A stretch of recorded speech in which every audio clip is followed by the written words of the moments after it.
ఇప్పుడు మనం 2025వ సంవత్సరం జూలై నెల 1వ తేదీ నుంచి 31వ తేదీ వరకు ద్వాదశ రాశుల్లో 7వ రాశి తులారాశి వారి జ్యోతిష్య బలం భూత భవిష్యత్తు వర్ధమానం ఎలా ఉందో గవ్వల శాస్త్ర ప్రకారం చూద్దామండి. ఈ గవ్వల శాస్త్రాన్ని చింతామణి శాస్త్రం అంటారు, లకుట ప్రశ్న శాస్త్రం అంటారు.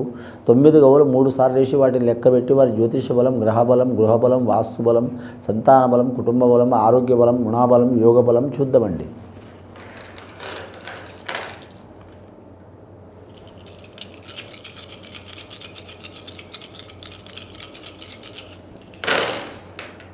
తులారాశి వారి జాతకంలో 3 గవ్వలు పడ్డాయండి. ఇసుకదంతం, ఏకదంతం, అనేకదంతం అన్నట్టు ఉంటుంది. వీరి జాతక బలానికి అడగడుగున ఆటంకాలు ఉంటాయి, కానీ మాత్రం వీరు ఆంజనేయ స్వామిని పూజ చేయటం, విఘ్నేశ్వరుని ఆరాధన చేయటం చాలా వరకు మంచిది. వీరు ప్రతిరోజు చేయాలని ఏం లేదండి, వారానికి ఒకసారన్నా మాత్రం ఆంజనేయ స్వామి దండకం చదవటం, అలాగే విఘ్నేశ్వరుని నామాలు చదవటం చాలా వరకు మంచిది. వీరి జాతక బలానికి విఘ్నేశ్వరుని నామాలు ఎందుకు చదవటం అంటే దేవదేవుళ్ళకి ఆయన దేవుడు కాబట్టి వీరి మీద ఆటంకాలు, చిక్కులు, చికాకులున్నా, పనులు పెండింగ్లో పడుతున్నా, ధన విషయంలో చిక్కులు వస్తున్నా, ఎంత ధనం వచ్చినా నిలబడకపోవడం ఉంటున్నా, అలాగే నమ్మక ద్రోహం ఉంటున్నా, అలాగే ఎంత వృత్తి చేసినా మాత్రం నిలకడ లేకపోవడం మూలంగా, అలాగే రెస్ట్ లేకపోవటం, అలాగే టైంకి తినకపోవటం, ఆహార విహారాల్లో చిక్కులు రావటం, ఆరోగ్యంలో ఇబ్బంది రావటం, అలాగే మానసిక చిక్కులు రావటం, అలాగే భార్యాభర్తలతో విరోధం రావటం, అన్నదమ్ములతో విరోధం రావటం, ఎవరితో చేసిన గొడవలు, చిక్కులు, చికాకులు ఉంటే ఇలాంటి విషయాలు ఖచ్చితంగా ఉంటాయి రాశి వారికి. కాబట్టి మీరు ఆంజనేయ స్వామిని పూజ చేయటం, రెండవది విఘ్నేశ్వరుని ఆరాధన చేస్తే ఆ విఘ్నాలు తొలగిపోతాయి. ఆంజనేయ స్వామిని పూజ చేయటం మూలంగా మాత్రం ఆ విరోధాలని తొలగిపోతాయి. నరదిష్టి చాలా ఉన్నది రాశివారి జాతక బలానికి. వీరు ఖచ్చితంగా మాత్రం అన్నదానం చేయటం చాలా వరకు మంచిదండి. మీరు 1000 మందిని చేయొచ్చు, ఒక 10 మందిని చేయొచ్చు, 100 మందిని చేయొచ్చు, 1,00,000 మందిని చేయొచ్చు. వారి ఇష్టం అండి, చేస్తే చాలా వరకు మంచిది. మనం లక్షలు ఇచ్చినా, కోట్లు ఇచ్చినా, బంగారం ఇచ్చినా, వెండి ఇచ్చినా, దేశం ప్రపంచం రాసి ఇచ్చినా ఇంకా కావాలని అనిపిస్తుంది. 7 సముద్రాలు దాటి కూడా మనకు కావాలనిపిస్తుంది. కానీ అన్నదానం చేస్తే మాత్రం కడుపు నిండంగానే అన్నదాత సుఖీభవ అంటారు. కాబట్టి చాలా వరకు మంచి జరిగే అవకాశం ఉంటుంది. ఈ రాశి వారికి వివాహ ప్రయత్నాలు చేస్తున్న వారికి సిద్ధించే అవకాశం ఉన్నదండి. రెండవసారి గవ్వలేసి చూద్దామండి.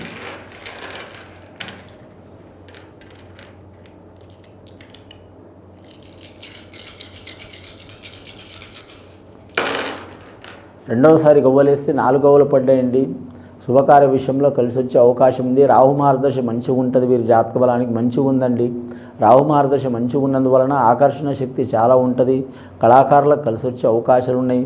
అలాగే వీరి జాతకంలో అందరూ మాత్రం శత్రువులు మిత్రులుగా మారుతారు, మిత్రులు శత్రువులుగా మారుతారు. వీరి జాతక బలంలో చూడాలంటే బయటి వారే సహకారం చేసే అవకాశం ఉందండి, దగ్గర వారు సహకారం చేసే అవకాశం లేదండి.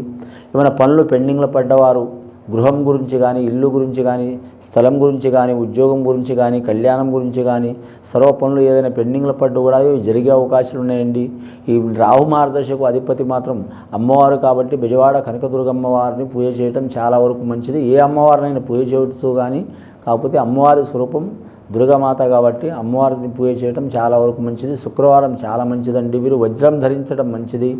అలాగే మాత్రం వీరి జాతక బలానికి చూడాలంటే మాత్రం నరదిష్టి పోవడానికి మాత్రం కానీ బ్లాక్ స్టోన్ ధరించడం కూడా చాలా వరకు మంచిదండి. అలాగే వీరి జ్యోతిష బలంలో పనులు వాయిదా ఇవ్వకపోవటం మంచిది. స్త్రీలకు అనుకూలంగా ఉంటుంది. చిత్రా నక్షత్రం వారికి అదృష్ట యోగ బలం ఉంటుంది. చిత్ర విచిత్రమైన వస్త్రాలు ధరించడం మంచిది వారు. అలాగే స్వాతి నక్షత్రం వారు జ్యోతిష బలంలో చూడాలంటే అమ్మవారిని పూజ చేయాలండి. విశాఖ నక్షత్రం ఉన్నవారు మాత్రం ఏ దేవతల్ని ఆరాధన చేసినా మంచిది. అలాగే వీరు ఏ పని చేసినా మాత్రం 2తో, 4తో, 10 మందితో ఏదైనా చేయొచ్చు. 3గురితో మాత్రం కూడకూడదండి. వీరితో పాటు 3, ఇతర 3 కాదు, వీరితో పాటు 3. అలాగే పెద్దల ఆస్తి కలిసి వచ్చే అవకాశం ఉన్నదండి. అలాగే పోలీస్ స్టేషన్ కిరికిరులు, చిక్కులు, చికాకులు, కుల పంచాయతీలు ఉన్నవారు అయితే తొలగిపోయే అవకాశాలు ఉన్నాయి. రాజకీయ రంగంలో ఉన్నవారికి మాత్రం చాలా కష్టకాలం ఉంటుందండి. అయినా సరే అనుకున్న సాధించే అవకాశం ఉంటుంది. ఈ తులారాశి వారికి పట్టుదల చాలా ఉంటుందండి. ఒక్కోసారి ఆరంభ సురత్వం ఉంటుంది, ఒక్కోసారి ఆశాజనకంగా ఉంటుంది, ఒక్కోసారి మాత్రం సగం ప్రారంభించి వదిలేసే అవకాశం ఉంటుంది. ఇలా మాత్రం చేయకూడదు. అలవాటు అవుతుంది, అలవాట్లో పొరపాటు అయిపోతుంది. అలవాట్లో పొరపాటు అయితే ఇబ్బంది అయ్యే అవకాశాలు ఉన్నాయండి. అలాగే వీరి జాతక బలానికి చూడాలంటే మాత్రం వివాహ ప్రయత్నాలు చేస్తున్నవారు, కళ్యాణ ప్రయత్నాలు చేస్తున్నవారు తప్పకుండా మంచి యోగ బలం కలిసి వచ్చే అవకాశం ఉంటుందండి. గవర్నమెంట్ ఉద్యోగస్తుల్లో చూడాలంటే మాత్రం 100కి 50% కలిసి వస్తుంది, 50% ఇబ్బందులు ఉంటాయండి. నిరుద్యోగులు శుభవార్తలు వినే అవకాశం ఉంటుంది. వ్యాపారం అయితే వీరికి కలిసి రాదండి. వ్యాపారం జాయింట్ వ్యాపారం కలిసి వస్తుంది, కానీ 1కి 4 సార్లు ఆలోచన చేసి చేయాలండి. వీరికి వస్త్ర వ్యాపారం కలిసి వస్తుంది, లోహ వ్యాపారం కలిసి వస్తుంది, జనరల్ స్టోర్ వ్యాపారం కలిసి వస్తుంది, ధన వ్యాపారం కలిసి వస్తుంది, అలాగే భూమి వ్యాపారం కలిసి వస్తుంది, కానీ ఇతర వ్యాపారాలు కలిసి రావండి.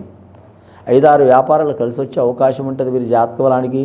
వీరు పార్ట్నర్షిప్ చేయవచ్చు, కానీ రక్త సంబంధికులతో మాత్రం పార్ట్నర్షిప్ చేయవద్దండి, చాలా ఇబ్బంది వచ్చే అవకాశాలు ఉంటాయి.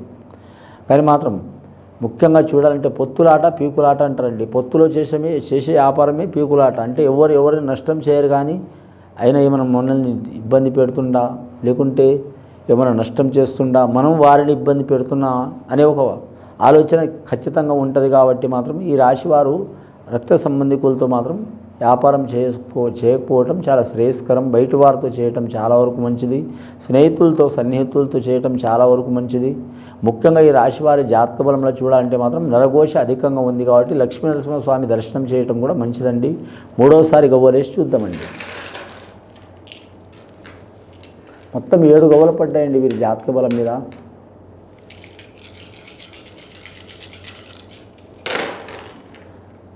అదృష్ట యోగం 8 గవ్వలు పడ్డాయండి. అష్ట కష్టాలు కూడా ఉన్నాయి వీరికి, అష్టైశ్వర్య యోగ బలాలు కూడా ఉన్నాయి వీరి జాతక బలానికి.